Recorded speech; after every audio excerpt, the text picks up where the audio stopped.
Robert, hey, Yo, what's shaking, AC? hey, I'm just checking in. How are you? It's been about what, 3 or so weeks of I think that the shock has sort of settled in. How are things going? Things are going relatively well. I think one of the big things I'm trying to deal with right now across the gamut, whether it's with customers or family or friends or franchisees, is the concept of feelings. Yeah. Feels. Yeah. Okay. So what kinds of things are you seeing with your franchisees, for example? Well, I mean, I think sort of the biggest thing that we're dealing with is trying to figure out what kind of happens next. How do we move on? How do we feel about the current scenario? Because, everyone has different predictions. You're going to hear something totally different off late night talk shows than you're going to hear in an economic report from Goldman Sachs. So I think a lot of people are trying to figure out what to do and how to move forward with this, with everything that's going on right now.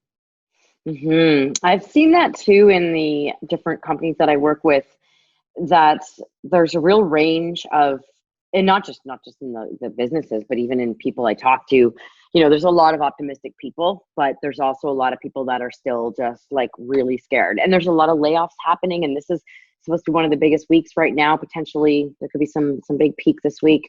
There's still a lot of fear.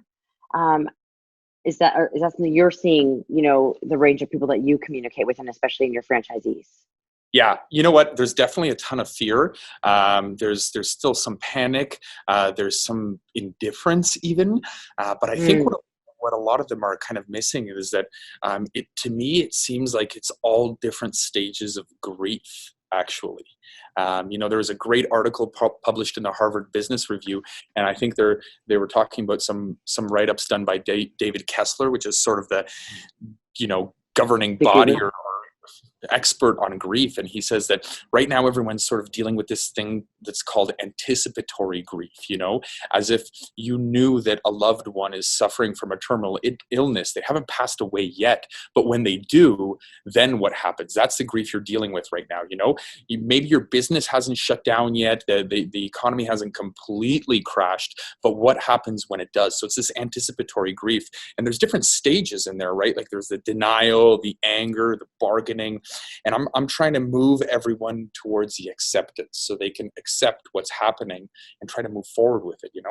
And I think people are grieving a lot. Like when you think about grief and the things that we have had to give up without choosing, like sort of got ripped away from us, like being able to be in person, like in the franchise community, there's a lot of people really upset about, we don't have our conferences to get together and learn and educate each other. And there's all kinds of things that have been being able to go to the gym, for example. Like I'm grieving that for sure, and so I think that grief is definitely something that we need to be aware of. I think a lot of people like us, we're super optimistic people, you and I, and I mean, I'm very optimistic about the longer term, and it's not because I'm not affected by it, but because I believe so much in mindset being so critical. And I think that we, though, need to remember that, especially for you, I guess, as a franchisor, and the more franchisees a person has in their system, the more they'd see the range of this, that there's people that really need a lot of like TLC and to be treated with care that aren't where we're at. Like if we were to go in and say, here, let's talk about ways to connect with the frontline customer right now, and if their mindset is like on freak out mode, then you've got to first move them, like you just said, move them kind of through the stages a little bit, and probably support them, I would think. Yeah, you got to meet them where they are. I'm an ever optimist forever, all the time. I'm always looking positive. Forever. I'm always, optimism is my favorite. I'm just so happy. No, I know, you're kind of annoying. Just kidding. don't get me wrong. Like No, when I'm I'm kidding. financial reports or trying to structure different business models, I'm always looking for everything that could go wrong so that I could be prepared. But generally in life, I try to keep an optimistic approach. Not everyone is there. Not everyone has hit that. So you've got to meet them and try to guide them through that, because ultimately, as a franchisor, for lack of a better term, your franchisees are kind of your employees, right? You're their leader. They're looking to you, and that resonates forward to their staff and their customers.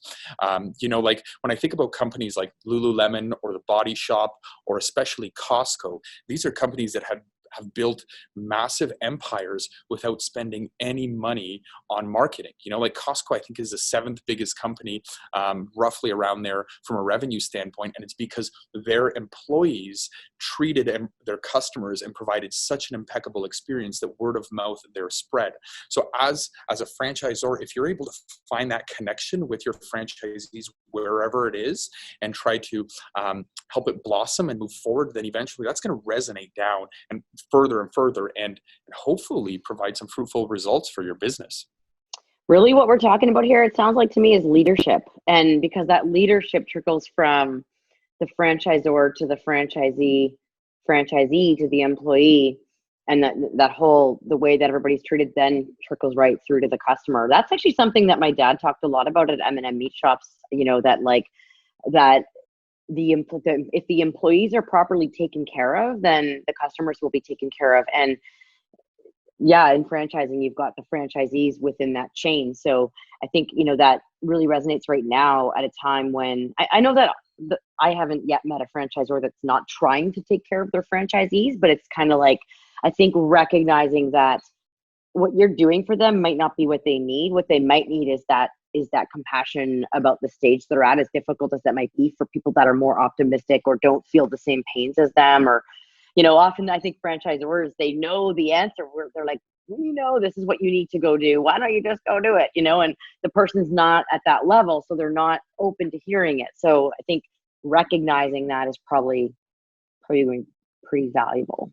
Yeah, totally. And it's not even only about the person's mindset. It could also be like a generational thing. You know, different generations of people look for different things out of life and out of business, whether it's status or profitability or purpose or whatever. And so where their mindset sort of goes, you know, like one thing in leadership is, yeah, sure, you've got to be positive and you've got to kind of encourage them forward. But sometimes you also need to lay Thor's hammer down and be like, no, okay, we have to focus. We have to come back together, right?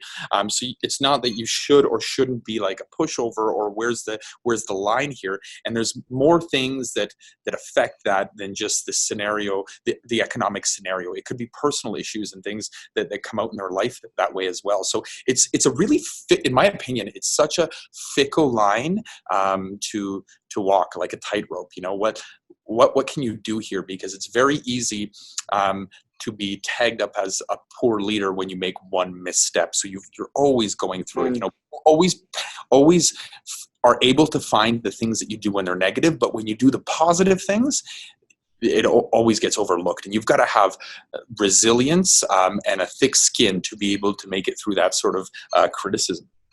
I think so. Between that and really just role modeling the behavior that you're trying to see, right? Yeah. Like rolling in on a chair. If you want to get people doing that, you got to demonstrate and role model it. All right. Well, I appreciate your insights. I'd like to, you know, it's always good to hear your franchisor insights and share those with the community of franchise people that we come in touch with all the time. I appreciate your insights as well. Okay, thank you. All right. Well, let's wrap this rant up. Are you ready for this? Okay, this time you're going to count down because I keep screwing this up. 3, 2, 1. Go be awesome. Oh, You still no.